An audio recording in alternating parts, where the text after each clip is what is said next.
ಪ್ರಿಯ ವೀಕ್ಷಕರೇ, ನಿಮ್ಮೆಲ್ಲರನ್ನೂ ಕೂಡ ಕ್ರಿಸ್ತ ಯೇಸುವಿನ ನಾಮದಲ್ಲಿ ಈ ಒಂದು ಕಾರ್ಯಕ್ರಮಕ್ಕೆ ಆಹ್ವಾನವನ್ನು ಬಯಸ್ತೇನೆ. ದೇವರು ನಮ್ಮನ್ನು ಇಲ್ಲಿವರೆಗೂ ಕಾದು ಕಾಪಾಡಿ ತನ್ನ ಕ್ಷೇಮಕರವಾದಂತಹ ರೆಕ್ಕೆಗಳ ಬಳಿಯಲ್ಲಿ ಇರಿಸಿ ಈ ಸಂತೋಷಕರವಾದಂತಹ ಸಮಯವನ್ನು ಕೊಟ್ಟಿದ್ದಾನೆ. ಅದಕ್ಕಾಗಿ ದೇವರಿಗೆ ಸ್ತೋತ್ರವನ್ನು ಸಲ್ಲಿಸುತ್ತಾ ನಾವು ದೇವರ ವಾಕ್ಯವನ್ನು ಕಲಿಯುವುದಕ್ಕಿಂತ ಮುನ್ನ ಒಂದು ಸಣ್ಣ ಪ್ರಾರ್ಥನೆಯ ಮುಖಾಂತರ ಮುಂದೆ ಹೋಗೋಣ. ಪ್ರಾರ್ಥಿಸುವ. ನಮ್ಮನ್ನು ಬಹಳವಾಗಿ ಪ್ರೀತಿಸುವಂತಹ ಯೇಸು ಸ್ವಾಮಿ, ನಿನ್ನ ನಾಮಕ್ಕೆ ಸ್ತೋತ್ರ.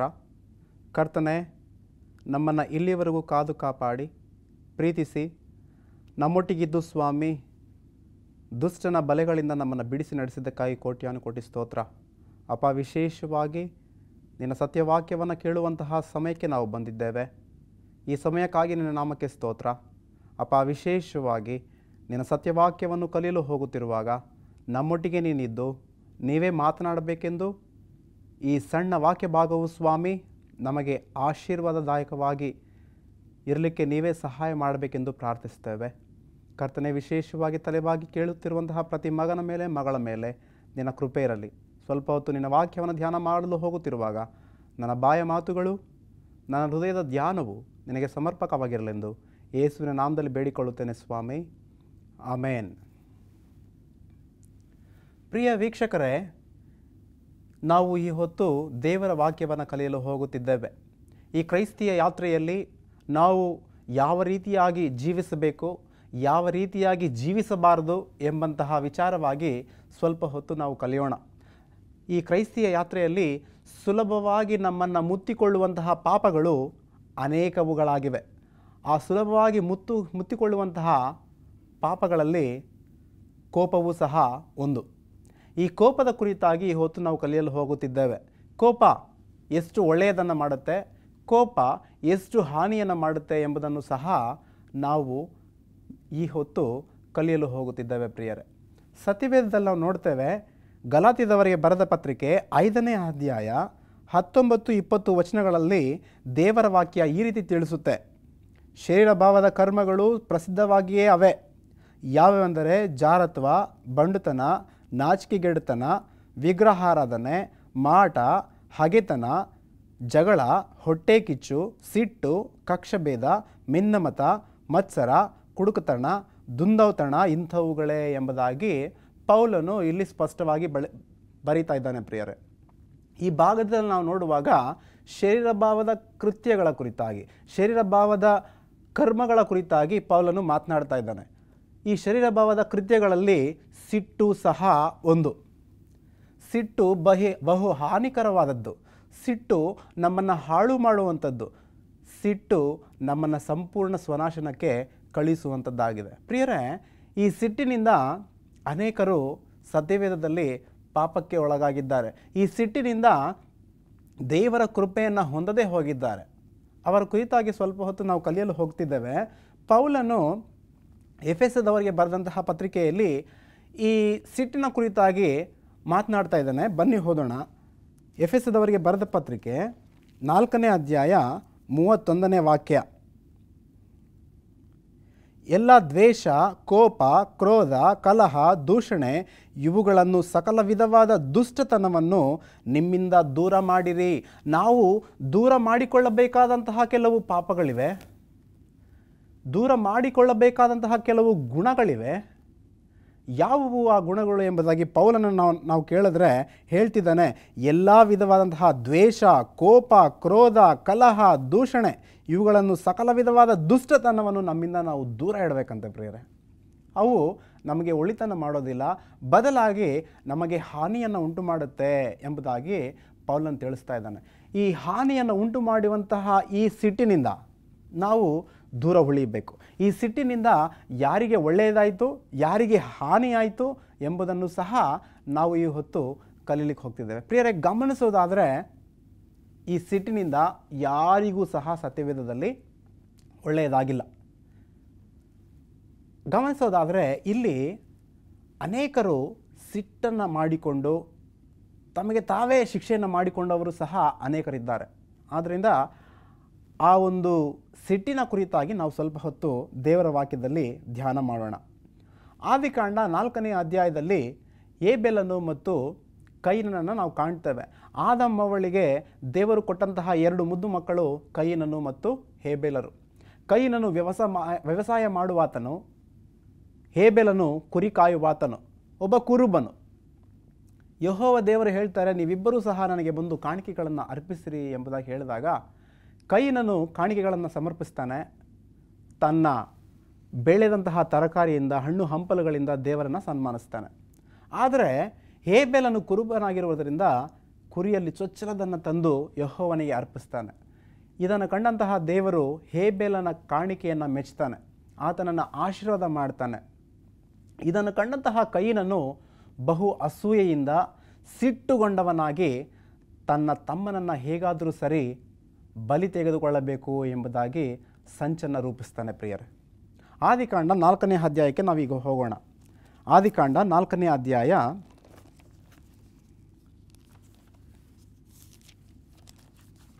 14ರಿಂದ 16 ವಚನಗಳನ್ನು ನಾನು ಓದ್ತಿದ್ದೇನೆ. ಆತನು ತನ್ನ ತಮ್ಮನನ್ನು ಯಾರೂ ಇಲ್ಲದಂತಹ ಸ್ಥಳಕ್ಕೆ ಕರೆದುಕೊಂಡು ಹೋಗಿ, ಅಡವಿಗೆ ಕರೆದುಕೊಂಡು ಹೋಗಿ ಆತನನ್ನು ಹತ್ಯೆ ಮಾಡುತ್ತಾನೆ. ಹತ್ಯೆ ಮಾಡಿದ ಬಳಿಕ ದೇವರು ಆತನಿಗೆ ಕೊಡುವಂತಹ ಶಿಕ್ಷೆ ನೋಡೋಣ ಬನ್ನಿ. 4ನೇ ಅಧ್ಯಾಯ 14ರಿಂದ 16 ವಚನಗಳನ್ನು ನಾನು ಓದ್ತಿದ್ದೇನೆ. ನೀನು ಈ ಹೊತ್ತು ನನ್ನ ಸ್ವದೇಶದಿಂದ ಹೊರಡಿಸುತ್ತೀಯಲ್ಲ, ನಿನ್ನ ಸಾನ್ನಿಧ್ಯವು ತಪ್ಪಿತು. ನಾನು ಲೋಕದಲ್ಲಿ ಅಲೆಯುವವನು, ದೇಶಭ್ರಷ್ಟನೂ ಆಗಬೇಕಾಯಿತು. ಇದಲ್ಲದೆ ನನ್ನನ್ನು ಕಂಡವರು ಕೊಲ್ಲುವರು ಎಂದು ಹೇಳಿದನು. ಗಮನಿಸೋದಾದರೆ ಇಲ್ಲಿ ಕೈನನನ್ನು ದೇವರು ಒಬ್ಬ ಅಲೆಮಾರಿಯನ್ನಾಗಿ ಮಾಡ್ತಾನೆ. ನೀನು ಜೀವಿಸಿದಷ್ಟು ದಿನ ಮರಣ ಭಯದಿಂದ ಜೀವಿಸಬೇಕು ಎಂಬಂತಹ ಒಂದು ಶಾಪವನ್ನು ಕೊಟ್ಟಾಗ ಕೈನನು ಆ ಒಂದು ಶಾಪವನ್ನು ಹೊಂದಿಕೊಂಡವನಾಗ್ತಾನೆ. ಪ್ರಿಯರೇ ಗಮನಿಸಬೇಕು. ತಮ್ಮನ ಮೇಲೆ ಸಿಟ್ಟುಕೊಂಡದರ ಪ್ರಯುಕ್ತ ತಮ್ಮನನ್ನೇ ಬಲಿ ತೆಗೆದುಕೊಂಡಂತಹ ಕೈನನಿಗೆ ದೇವರು ಕೊಟ್ಟಂತಹ ಶಿಕ್ಷೆ, ದೇಶದ ಅಲೆಮಾರಿಯಾಗಿ ತನಗಂತ ಒಂದು ನಿರ್ದಿಷ್ಟವಾದಂತಹ ಸ್ಥಳವಿಲ್ಲದ ಹಾಗೆ, ತನಗೆಂದು ಒಂದು ನಿರ್ದಿಷ್ಟವಾದಂತಹ ನೆಲೆ ಇಲ್ಲದ ಹಾಗೆ ದೇವರು ಆತನನ್ನು ಹಾಳು ಮಾಡಿದ, ದೇವರು ಆತನನ್ನು ಶಾಪಗೊಳಿಸಿದ ಎಂಬುದಾಗಿ ನಾವು ನೋಡ್ತೇವೆ. ಆತನು ಜೀವಿಸಿದಷ್ಟು ಕಾಲ ಒಬ್ಬ ಅಲೆಮಾರಿಯಾಗಿ ಜೀವಿಸ್ತಾನೆ. ಅಷ್ಟೇ ಅಲ್ಲ, ಯಾರಾದರೂ ಸರಿ ಕೈನನನ್ನು ಕಂಡ್ರೆ ಕೊಲ್ಲುತ್ತಾರೇನೋ ಎಂಬಂತಹ ಆ ಒಂದು ಭಯದಲ್ಲಿ ಕೈನನು ಜೀವಿಸಬೇಕಾಗಿ ಬಂತು. ಪ್ರಿಯರೇ, ಯಾಕೆ ಎಂಬುದಾಗಿ ನಾವು ನೋಡುವಾಗ ಕೋಪದ ಪ್ರಯುಕ್ತ ತನ್ನ ಸ್ವಂತ ತಮ್ಮನನ್ನೇ ಬಲಿ ತೆಗೆದುಕೊಂಡಂತಹ ಈ ಕೈನನಿಗೆ ದೇವರು ಕೊಟ್ಟಂತಹ ಶಾಪ, ದೇಶದ ಅಲೆಮಾರಿಯಾಗಿ ನೀನು ಜೀವಿಸಬೇಕು, ಮರಣ ಭಯದಿಂದ ನೀನು ಜೀವಿಸಬೇಕು ಎಂಬಂತಹ ಶಾಪವನ್ನು ಕೊಡ್ತಾನೆ. ಆದ್ದರಿಂದ ಪ್ರಿಯರೇ, ಈ ಕೋಪದಿಂದಾಗಿ ಅನೇಕ ವಿಧವಾದಂತಹ ಪಾಪಗಳನ್ನು ಮನೆಯಲ್ಲಿ ಮಾಡುತ್ತಿರುವುದುಂಟು. ನಮ್ಮಲ್ಲೂ ಸಹ ಕೋಪಗಳು ಇರುವುದುಂಟು. ಆದರೆ ಆ ಕೋಪವು ನಮ್ಮನ್ನು ಹಾನಿ ಮಾಡುವುದಕ್ಕಿಂತ ಮುನ್ನ ದೇವರ ಹತ್ತಿರ ಬಂದು ನಾವು ಮನಮರುಗಬೇಕು, ಪಶ್ಚಾತ್ತಾಪ ಪಡಬೇಕು ಪ್ರಿಯರೇ. ಇಲ್ಲವಾದರೆ ಆ ಹೊತ್ತು ಕೈನನಿಗೆ ಉಂಟಾದಂತಹ ಆ ಶಾಪ ನಮಗೂ ಸಹ ಉಂಟಾಗುತ್ತದೆ. ಆದ್ದರಿಂದ ನಾವೆಲ್ಲರೂ ಕೂಡ ಎಚ್ಚೆತ್ತುಕೊಂಡು ಆ ಕೋಪದಿಂದ ದೂರವಿರಬೇಕು. ನಮ್ಮನ್ನು ಹಾಳು ಮಾಡುವಂತಹ, ನಮ್ಮನ್ನು ಸುಲಭವಾಗಿ ಮುತ್ತಿಕೊಳ್ಳುವಂತಹ ಪಾಪವಾಗಿರುವಂತಹ ಈ ಕೋಪದಿಂದ ನಾವು ದೂರ ಸರಿದರೆ ದೇವರ ಆಶೀರ್ವಾದಕ್ಕೆ ನಾವು ಪಾತ್ರರಾಗ್ತೇವೆ. ಬನ್ನಿ ಮುಂದೆ ಹೋಗೋಣ. ಸತ್ಯವೇದದಲ್ಲಿ ನಾವು ನೋಡ್ತೇವೆ, ಯೋಸೇಫನು ಮತ್ತು ತನ್ನ ಅಣ್ಣ ತಮ್ಮಂದಿರ ಕುರಿತಾಗಿ ಯೋಸೇಫನಿಗೆ 2 ಕನಸುಗಳು ಬೀಳುತ್ತೆ. ಪ್ರಿಯರೇ, ಆ 2 ಕನಸುಗಳನ್ನು ಒಮ್ಮೆ ನೋಡೋಣ. ಆದಿಕಾಂಡ 37ನೇ ಅಧ್ಯಾಯ ನಾನು 5ರಿಂದ 11 ವಚನಗಳನ್ನು ಓದ್ತಿದ್ದೇನೆ. ಆತನಿಗೆ 2 ಕನಸುಗಳು ಬಂದವು. ಮೊಟ್ಟ ಮೊದಲನೇ ಕನಸಿನಲ್ಲಿ ಅಣ್ಣ ತಮ್ಮಂದಿರೆಲ್ಲರೂ ಸೇರಿ ವ್ಯವಸಾಯಕ್ಕೆ ಹೋದರು. ಎಲ್ಲರೂ ಕೂಡ ಸಿವುಡುಗಳನ್ನು ಸೇರಿಸಿಕೊಂಡರು. ಯೋಸೇಫನ ಸಿವುಡು ಎದ್ದು ನಿಲ್ಲಲು ಆ ಮಿಕ್ಕ ಎಲ್ಲ ಸಿವುಡುಗಳು ಕೂಡ ಆ ಯೋಸೇಫನ ಸಿವುಡಿಗೆ ಅಡ್ಡಬಿದ್ದವು ಎಂಬುದಾಗಿ ಮೊದಲನೇ ಕನಸು ಬೀಳುತ್ತೆ. ಈ ಕನಸನ್ನು ಕೇಳಿಸಿಕೊಂಡಂತಹ ಅಣ್ಣಂದಿರಿಗೆ ತುಂಬಾ ಕೋಪ ಬರುತ್ತೆ. ನಾವು ಇವನ ಕಾಲಿಗೆ ಬೀಳುತ್ತೇವೋ, ನಮಗೆ ಮೇಲಾಧಿಕಾರಿಯಾಗಿ ಈತನು ಆಗ್ತಾನೋ ಎಂಬುದಾಗಿ ಅವರು ತುಂಬ ಸಿಟ್ಟುಗೊಂಡು ತಮ್ಮನನ್ನು ಕಂಡ್ರೆ ಅವರು ಸಿಡಿಮಿಡಿಯುತ್ತಿದ್ದರು. ಪ್ರಿಯರೇ, ಹಲ್ಲನ್ನು ಕಡಿಯುತ್ತಿದ್ದರು. ಅಷ್ಟೇ ಅಲ್ಲ, ಯೋಸೇಫನಿಗೆ 2ನೇ ಕನಸು ಸಹ ಬೀಳುತ್ತೆ. ಏನು ಆ 2ನೇ ಕನಸು ಎಂಬುದನ್ನು ನೋಡೋಣ ಬನ್ನಿ. ಆದಿಕಾಂಡ 37ನೇ ಅಧ್ಯಾಯ 9ನೇ ವಚನವನ್ನು ನಾನು ಓದ್ತಿದ್ದೇನೆ. ಅವನು ಇನ್ನೊಂದು ಕನಸು ಕಂಡು ಅದನ್ನು ತನ್ನ ಅಣ್ಣಂದರಿಗೆ ತಿಳಿಸಿದನು. ಅವರಿಗೆ ಇನ್ನೊಂದು ಕನಸು ಕಂಡಿದ್ದೇನೆ, ಅದರಲ್ಲಿ ಸೂರ್ಯ ಚಂದ್ರರು 11 ನಕ್ಷತ್ರಗಳು ನನಗೆ ಅಡ್ಡಬಿದ್ದವು ಎಂದು ಹೇಳಿದನು. ಅವನು ಆ ಕನಸನ್ನು ತನ್ನ ತಂದೆಗೂ ಅಣ್ಣಂದಿರಿಗೂ ತಿಳಿಸಿದಾಗ ತಂದೆಯು ಅವನಿಗೆ, ಇದು ಎಂಥ ಕನಸು ನೀನು ಕಂಡಿದ್ದು?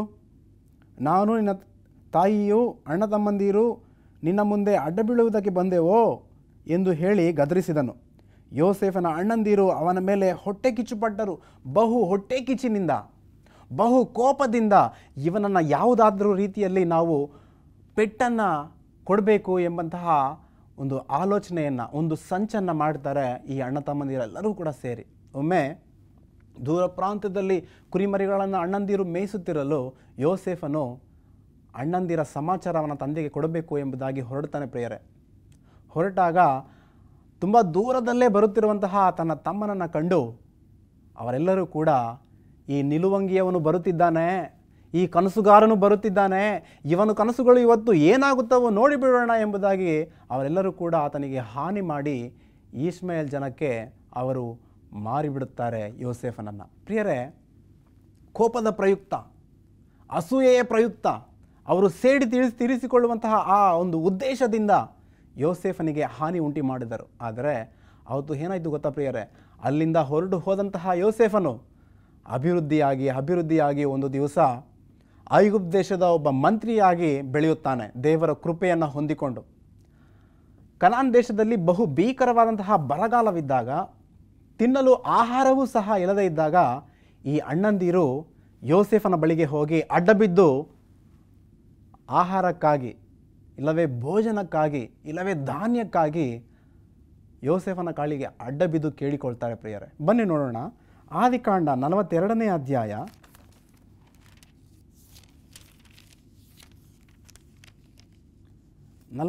ಅಧ್ಯಾಯ 5ರಿಂದ 7 ವಚನಗಳನ್ನು ನಾನು ಓದ್ತಿದ್ದೇನೆ.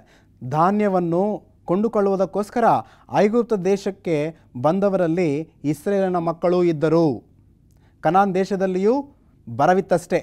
ಐಗುಪ್ತ ದೇಶದ ಮೇಲೆ ಅಧಿಕಾರವನ್ನು ನಡೆಸಿ ಜನರಿಗೆ ಧಾನ್ಯವನ್ನು ಮಾರುವವನು ಯೋಸೇಫನೇ. ಹೀಗಿರುವುದರಿಂದ ಅವನ ಅಣ್ಣಂದಿರು ಅವನ ಮುಂದೆಯೇ ಅಡ್ಡಬಿದ್ದರು ಎಂಬುದಾಗಿ ದೇವರ ವಾಕ್ಯದಲ್ಲಿ ನಾವು ಕಾಣ್ತೇವೆ. ಪ್ರಿಯ ವೀಕ್ಷಕರೇ, ಇಲ್ಲಿ ಯೋಸೇಫನ ಚರಿತ್ರೆ ಮುಗಿದು ಹೋಯಿತು.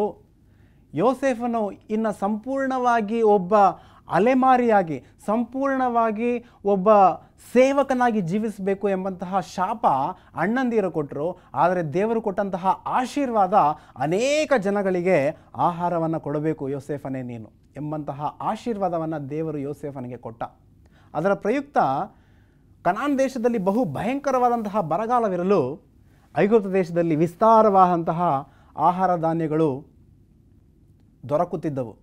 ಈ ಸಂದರ್ಭದಲ್ಲಿ ಯೋಸೇಫನ ಅಣ್ಣಂದಿರು ಬಂದು ಅವನ ಕಾಲಿಗೆ ಅಡ್ಡ ಬಿದ್ದು, ಸ್ವಾಮಿ, ತಿನ್ನಲು ನಮಗೆ ಆಹಾರವಿಲ್ಲ, ನಮ್ಮ ದೇಶದಲ್ಲಿ ಬಹು ಭಯಂಕರವಾದಂತಹ ಬರಗಾಲವಿದೆ, ನಮಗೆ ತಿನ್ನಲು ಆಹಾರ ಬೇಕು, ಧಾನ್ಯಗಳನ್ನು ಕೊಡ್ರಿ ಎಂಬುದಾಗಿ ಅವರು ಬಂದು ಕಾಲಿಗೆ ಅಡ್ಡ ಬಿದ್ದು ಕೇಳೋದನ್ನು ನಾವು ಕೇಳ್ತಾ ಇದ್ದೇವೆ. ಪ್ರಿಯರೇ, ಯೋಸೇಫನ ಕನಸುಗಳ ನೆರವೇರಿಕೆ ಇದಾಗಿದೆ ಪ್ರಿಯರೇ. ಆದ್ದರಿಂದ ನಾವು ತಾಳ್ಮೆಯಿಂದ ಇದ್ದರೆ ದೇವರು ನಮ್ಮನ್ನು ಮೇಲಕ್ಕೆ ತರ್ತಾನೆ, ಕೋಪದಿಂದ ಇದ್ದರೆ ದೇವರು ನಮ್ಮನ್ನು ತಳ್ಳಿ ಹಾಕ್ತಾನೆ ಎಂಬುದನ್ನು ನಾವು ಮನಸ್ಸಿನಲ್ಲಿ ಇಟ್ಕೊಳ್ಬೇಕು. ಆ ಕೋಪ ನಮಗೆ ಹಾನಿಯನ್ನು ಉಂಟು ಮಾಡುತ್ತೆ, ಆದರೆ ಆ ಕೋಪದಿಂದ ಯಾವುದೇ ರೀತಿಯಾದಂತಹ ಒಳಿತು ನಮಗೆ ಆಗುವುದಿಲ್ಲ ಅನ್ನೋದನ್ನು ನಾವು ಗುರುತಿಸಿಕೊಳ್ಳಬೇಕು. ಪ್ರಿಯರೇ, ಒಬ್ಬ ತಂದೆ ಸ್ನಾನಕ್ಕೆ ಹೋಗೋದಕ್ಕಿಂತ ಮುನ್ನ ತನ್ನ ಜೇಬಿನಲ್ಲಿದ್ದಂತಹ ಆ 100 ರೂಪಾಯಿಯ ನೋಟನ್ನು ಆ ಟೇಬಲ್ ಮೇಲೆ ಇಟ್ಟು ಸ್ನಾನಕ್ಕೆ ಹೊರಡ್ತಾನೆ ಪ್ರಿಯರೇ. ಆ ಮೇಜಿನ ಮೇಲೆ ಇಟ್ಟು ಆತನು ಸ್ನಾನಕ್ಕೆ ಹೋದಾಗ ಹಿಂತಿರುಗಿ ಬಂದು ನೋಡ್ತಿರ್ತಾನೆ, ಆ 100 ರೂಪಾಯಿಯ ನೋಟು ಅಲ್ಲಿ ಇರೋದಿಲ್ಲ. ಆತನಿಗೆ ತುಂಬ ಕೋಪ ಬರುತ್ತೆ. ಎಲ್ಲಿಗೋಯ್ತು ಈ 100 ರೂಪಾಯಿ ನೋಟು ಎಂಬುದಾಗಿ ನೋಡಿದಾಗ ತನ್ನ ಚಿಕ್ಕ ಮಗಳು ಅದನ್ನು ತಿಂತಾ ಇರ್ತಾಳೆ. ಆತನಿಗೆ ತುಂಬ ಸಿಟ್ಟು ಬರುತ್ತೆ, ತುಂಬ ಕೋಪ ಬರುತ್ತೆ. ಅದರ ಪ್ರಯುಕ್ತ ಆತನು ಅತಿ ಭಯಂಕರವಾಗಿ ಒಂದು ಪೆಟ್ಟನ್ನು ಆ ಮಗಳಿಗೆ ಕೊಡ್ತಾನೆ. ಆ ಮಗಳು ಅಲ್ಲೇ ಬಿದ್ದು ಸಾಯೋದನ್ನು ನಾವು ಕಾಣ್ತೇವೆ ಪ್ರಿಯರೇ. ಆತನ ಒಂದು ಕ್ಷಣದ ಕೋಪ ಆತನು ಜೀವಿತಾಂತವೂ ಕೂಡ ಪಶ್ಚಾತ್ತಾಪ ಪಡುತ್ತಾ ತಾನು ಮಾಡಿದಂತಹ ತಪ್ಪಿಗೆ ಕ್ಷಮಾಪಣೆ ದೊರಕದ ಹಾಗೆ ಒಂದು ದೊಡ್ಡ ತಪ್ಪನ್ನು ಮಾಡ್ತಾನೆ. ತನ್ನ ಚಿಕ್ಕ ಮಗಳನ್ನು ಅಲ್ಲೇ ಹೊಡೆದು ಕೊಲ್ಲುತ್ತಾನೆ ಎಂಬುದಾಗಿ ನಾವು ನೋಡ್ತೇವೆ. ಹೌದು, ಆ ಸಣ್ಣ ಕೋಪ ನಮ್ಮನ್ನು ಅಂತ್ಯದವರೆಗೂ ಕೂಡ ಕೊರಗುವ ಹಾಗೆ ಮಾಡುತ್ತೆ, ಅಂತ್ಯದವರೆಗೂ ಕೂಡ ದುಃಖ ಪಡುವ ಹಾಗೆ ನಮಗೆ ಮಾಡುತ್ತೆ ಪ್ರಿಯರೇ. ಆದ್ದರಿಂದ ಆ ಕೋಪದಿಂದ ನಾವು ದೂರ ಇರಬೇಕು, ಆ ಕೋಪದಿಂದ ನಾವು ಹೊರಗಡೆ ಬರಬೇಕು. ಮನೆಯಲ್ಲಿ ನಾವು ನೋಡುವಾಗ ನಾನು ಇಲ್ಲಿಟ್ಟಿದಂತಹ ವಸ್ತುಗಳನ್ನು ಇಲ್ಲಿಗೆ ಯಾರು ತಂದರು, ಯಾಕೆ ಇಲ್ಲಿ ಬಂತು ಎಂಬುದಾಗಿ ಪ್ರತಿ ಸಣ್ಣ ಸಣ್ಣದಕ್ಕೂ ಕೂಡ ಕೋಪ ಪಡುವ ತಂದೆ ತಾಯಿಗಳನ್ನು, ಮಕ್ಕಳನ್ನು ನಾವು ಸಾಧಾರಣವಾಗಿ ನೋಡುತ್ತಿರ್ತೇವೆ. ಆ ಕೋಪ ನಮಗೆ ಬಹು ಹಾನಿಯನ್ನು ಉಂಟು ಮಾಡುತ್ತೆ, ಆ ಕೋಪ ನಮ್ಮನ್ನು ನಿತ್ಯ ನರಕಕ್ಕೆ ತಳ್ಳುತ್ತೆ ಎಂಬುದನ್ನು ನಾವು ನೆನಪಿನಲ್ಲಿ ಇಟ್ಕೊಳ್ಬೇಕು. ಯಾಕೆಂತಂದರೆ ದೇವರು ಯೇಸುಸ್ವಾಮಿಯವರು ಹೇಳ್ತಾರೆ, ನೀವು ನರಹತ್ಯೆ ಮಾಡಬಾರದು ಎಂಬುದಾಗಿ ಕೇಳಿದ್ದೀರಪ್ಪ, ನಿಜ. ಆದರೆ ನಾನು ನಿಮ್ಗೆ ಹೇಳ್ತೇನೆ, ನೀವು ಸಿಟ್ಟಿನಿಂದ, ಕೋಪದ ದೃಷ್ಟಿಯಿಂದ ಒಬ್ಬ ವ್ಯಕ್ತಿಯನ್ನು ನೋಡಿದ್ರೇ ತಪ್ಪು, ಅದು ಕೊಲ್ಲೋದಕ್ಕೆ ಸಮಾನ ಎಂಬುದಾಗಿ ಯೇಸುಸ್ವಾಮಿಯವರು ಹೇಳ್ತಾರೆ. ಆದ್ದರಿಂದ ನಾವು ಅದರಿಂದ ಸ್ವಲ್ಪ ದೂರ ಉಳಿಯುವುದು ನಮಗೆ ಲೇಸು. ಅದರಿಂದ ನಾವು ದೂರ ಉಳಿದಂತಹ ಪಕ್ಷದಲ್ಲಿ ದೇವರು ನಮ್ಮನ್ನು ಮೆಚ್ಚುತ್ತಾನೆ, ಆಶೀರ್ವಾದ ಮಾಡ್ತಾನೆ. ಪ್ರಿಯರೇ, ಗಮನಿಸಿ, ಮತ್ತಾಯನ ಸುವಾರ್ತೆ 5ನೇ ಅಧ್ಯಾಯಕ್ಕೆ ನಾನು ಹೋಗ್ತಾ ಇದ್ದೇನೆ. ಮತ್ತಾಯನ ಸುವಾರ್ತೆ 5ನೇ ಅಧ್ಯಾಯ 21-22 ವಾಕ್ಯಗಳನ್ನು ನಾನು ಓದ್ತಾ ಇದ್ದೇನೆ. ನರಹತ್ಯೆ ಮಾಡಬಾರದು, ನರಹತ್ಯೆ ಮಾಡುವವನು ನ್ಯಾಯ ವಿಚಾರಣೆಗೆ ಗುರಿಯಾಗುವನೆಂದು ಹಿರಿಯರಿಗೆ ಹೇಳಿಯದೆ ಎಂದು ಕೇಳಿದ್ದೀರಷ್ಟೇ. ಆದರೆ ನಾನು ನಿಮಗೆ ಹೇಳುವುದೇನೆಂದರೆ, ತನ್ನ ಸಹೋದರನ ಮೇಲೆ ಸಿಟ್ಟುಗೊಳ್ಳುವ ಪ್ರತಿ ಮನುಷ್ಯನು ನ್ಯಾಯ ವಿಚಾರಣೆಗೆ ಗುರಿಯಾಗುವನು ಎಂಬುದಾಗಿ ದೇವರು ಹೇಳ್ತಾ ಇದ್ದಾನೆ. ಪ್ರಿಯರೇ, ದೇವರು ಕೊಟ್ಟಂತಹ ಆಜ್ಞೆ ನರಹತ್ಯೆ ಮಾಡಬಾರದು ಎಂಬುದಾಗಿ. ಆದರೆ ಯೇಸುಸ್ವಾಮಿಯವರು ಆ ಆಜ್ಞೆಯನ್ನು ಮತ್ತಷ್ಟು ಕಠಿಣ ಮಾಡ್ತಾ ಇದ್ದಾರೆ. ಪ್ರಿಯರೇ, ನರಹತ್ಯೆ ಮಾಡೋದಲ್ಲ, ಒಬ್ಬ ವ್ಯಕ್ತಿಗೆ ವಿರುದ್ಧವಾಗಿ ನಾವು ಕೋಪಗೊಂಡರೇ ತಪ್ಪು ಎಂಬುದಾಗಿ ಯೇಸುಸ್ವಾಮಿಯವರು ಈ ವಾಕ್ಯದಲ್ಲಿ ನಮಗೆ ತಿಳಿಸ್ತಾ ಇದ್ದಾರೆ. ಆದ್ದರಿಂದ ನಾವು ಪ್ರತಿ ಚಿಕ್ಕ ವಿಚಾರಕ್ಕೂ ಕೋಪಗೊಳ್ಳುವುದುಂಟು. ಆದ್ದರಿಂದ ಆ ಕೋಪವನ್ನು ಬದಿಗೊತ್ತಿ ದೇವರ ಕೃಪೆಗೆ ಪಾತ್ರರಾಗೋಣ. ಯೇಸುಸ್ವಾಮಿಯವರು ಈ ಲೋಕದಲ್ಲಿದ್ದಾಗ 2 ವಿಭಿನ್ನ ಸನ್ನಿವೇಶಗಳಲ್ಲಿ ಕೋಪಗೊಳ್ತಾರೆ. ಆ ಕೋಪದ ಪ್ರಯುಕ್ತ ಏನಾಗುತ್ತೆ, ಯೇಸುಸ್ವಾಮಿಯವರು ಕೋಪ ಮಾಡಿಕೊಂಡದ್ದರ ಹಿಂದೆ ಇರುವಂತಹ ಉದ್ದೇಶಗಳೇನು ಎಂಬುದನ್ನು ಸ್ವಲ್ಪ ಹೊತ್ತು ನಾವು ಕಲಿತು ಈ ವಾಕ್ಯವನ್ನು ನಾನು ಮುಗಿಸಲಿಕ್ಕೆ ಇಷ್ಟಪಡ್ತೇನೆ. ಯೇಸುಸ್ವಾಮಿಯವರು ಕೋಪ ಪಟ್ಟಂತಹ ಮೊದಲನೆಯ ಸನ್ನಿವೇಶಕ್ಕೆ ಹೋಗೋಣ. ಮಾರ್ಕನ ಸುವಾರ್ತೆ 10ನೇ ಅಧ್ಯಾಯ 14ನೇ ವಚನವನ್ನು ನಾನು ಓದ್ತಾ ಇದ್ದೇನೆ. ಆದರೆ ಯೇಸು ಅದನ್ನು ಕಂಡು ಕೋಪಗೊಂಡು ಅವರಿಗೆ, ಮಕ್ಕಳನ್ನು ನನ್ನ ಹತ್ತಿರಕ್ಕೆ ಬರಗೊಳಿಸಿರಿ, ಅವುಗಳಿಗೆ ಅಡ್ಡಿ ಮಾಡಬೇಡಿರಿ, ದೇವರ ರಾಜ್ಯವು ಇಂಥವರದೇ. ನಿಮಗೆ ಸತ್ಯವಾಗಿ ಹೇಳುತ್ತೇನೆ, ಯಾವನು ಶಿಶುಭಾವದಿಂದ ದೇವರ ರಾಜ್ಯವನ್ನು ಅಂಗೀಕರಿಸುವುದಿಲ್ಲವೋ ಅವನು ಅದರಲ್ಲಿ ಸೇರುವುದೇ ಇಲ್ಲ ಎಂಬುದಾಗಿ ಯೇಸುಸ್ವಾಮಿಯವರು ಹೇಳ್ತಿದ್ದಾರೆ. ಯೇಸುಸ್ವಾಮಿಯ ಹತ್ತಿರಕ್ಕೆ ಬರುತ್ತಿರುವಂತಹ ಮಕ್ಕಳನ್ನು ಈ ಶಿಷ್ಯರು ಏನು ಮಾಡ್ತಿದ್ದಾರಪ್ಪ ಅಂತಂದರೆ ಅಡಚಣೆ ಮಾಡ್ತಾ ಇದ್ದಾರೆ. ಈ ಅಡಚಣೆ ಮಾಡಿದಂತಹ ಪ್ರಯುಕ್ತದಲ್ಲಿ ದೇವರಿಗೆ, ಯೇಸುಸ್ವಾಮಿಯವರಿಗೆ ತುಂಬ ಕೋಪ ಬರುತ್ತೆ.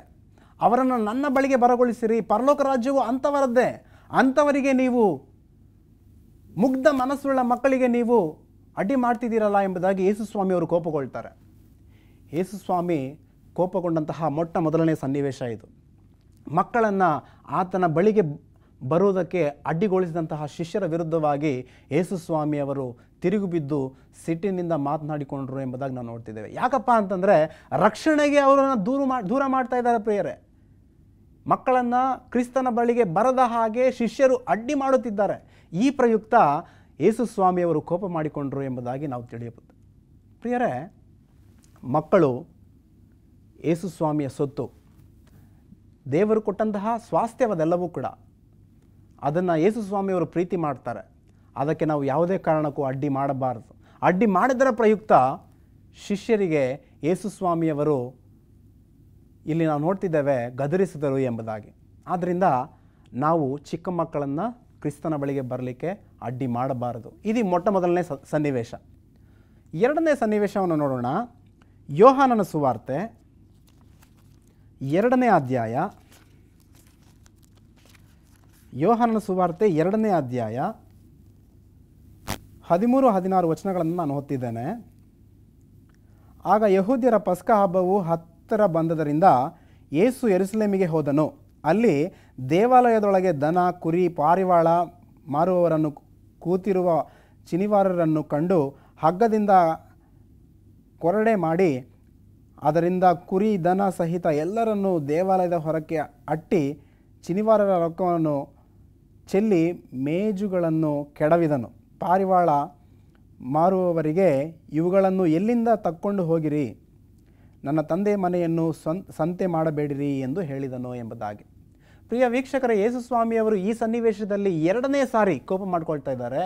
ದೇವರ ಆಲಯದಲ್ಲಿ, ದೇವರ ಪವಿತ್ರ ಆಲಯದಲ್ಲಿ ವ್ಯಾಪಾರವನ್ನು ಮಾಡುತ್ತಿರುವುದನ್ನು ಕಂಡು ಯೇಸುಸ್ವಾಮಿಯವರು ಕೋಪಗೊಳ್ತಾರೆ. ಪ್ರಿಯರೇ, ಆತನನ್ನು ಹೊಡೆದಾಗ, ಆತನನ್ನು ಹಿಂಸಿಸಿದಾಗ, ಕೊರಡೆಗಳಿಂದ ಆತನನ್ನು ಹೊಡೆದಾಗ ಆತನು ಮಾತನಾಡಲೇ ಇಲ್ಲ, ಕೋಪ ಮಾಡಿಕೊಳ್ಳಲೇ ಇಲ್ಲ.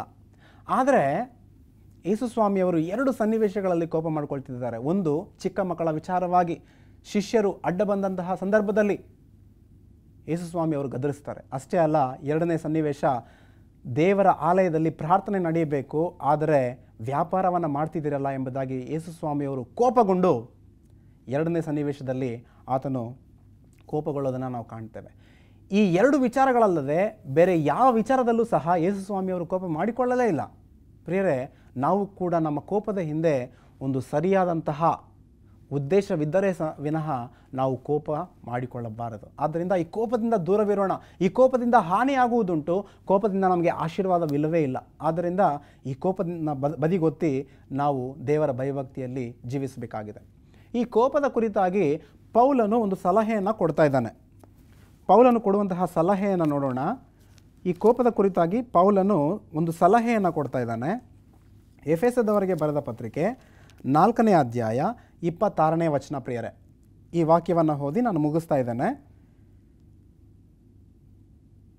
ಪುರುಷರೇ, ಕ್ರಿಸ್ತನು ಸಭೆಯನ್ನು ಪ್ರೀತಿಸಿದ ಪ್ರಕಾರವೇ ನಿಮ್ಮ ಹೆಂಡತಿಯನ್ನು ಪ್ರೀತಿಸಿರಿ.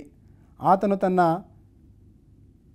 4:26 ಕೋಪ ಮಾಡಬೇಕಾದರೂ ಪಾಪ ಮಾಡಬೇಡಿರಿ ಎಂಬುದಾಗಿ ಹೇಳ್ತಾ ಇದ್ದಾನೆ. ನಾವು ಕೋಪ ಮಾಡಿಕೊಳ್ಬೋದು, ಆದರೆ ಪಾಪ ಮಾಡಬಾರದು ಎಂಬಂತಹ ಸಲಹೆಯನ್ನು ಕೊಡ್ತಾ ಇದ್ದಾನೆ. ಅಷ್ಟೇ ಅಲ್ಲ, ನಿಮ್ಮ ಕೋಪ ಸೂರ್ಯನು ಅಸ್ತಮಿಸುವುದರ ಒಳಗೆ ನಮ್ಮ ಕೋಪವು ಕೂಡ ತಣ್ಣಗಾಗಬೇಕು. ಸೂರ್ಯ ಯಾವ ರೀತಿ ಮುಳುಗುತ್ತಾನೋ ಅದೇ ರೀತಿ ನಮ್ಮ ಕೋಪವು ಕೂಡ ಮುಳುಗಿ ನಾವು ಸಮಾಧಾನದಿಂದ ನಿದ್ರೆಗೆ ಹೋಗಬೇಕು ಎಂಬುದಾಗಿ ಹೇಳ್ತಿದ್ದಾನೆ. ಪ್ರಿಯರೇ, ನಾವು ಈ ಕೋಪದಿಂದ ಹೊರಬಂದು ದೇವರ ಕೃಪೆಗೆ ಪಾತ್ರರಾಗೋಣ. ಕೋಪ ಮಾಡಿಕೊಂಡಂತಹ ಕೈಯಿನನು ಶಾಪವನ್ನು ಹೊಂದಿದ.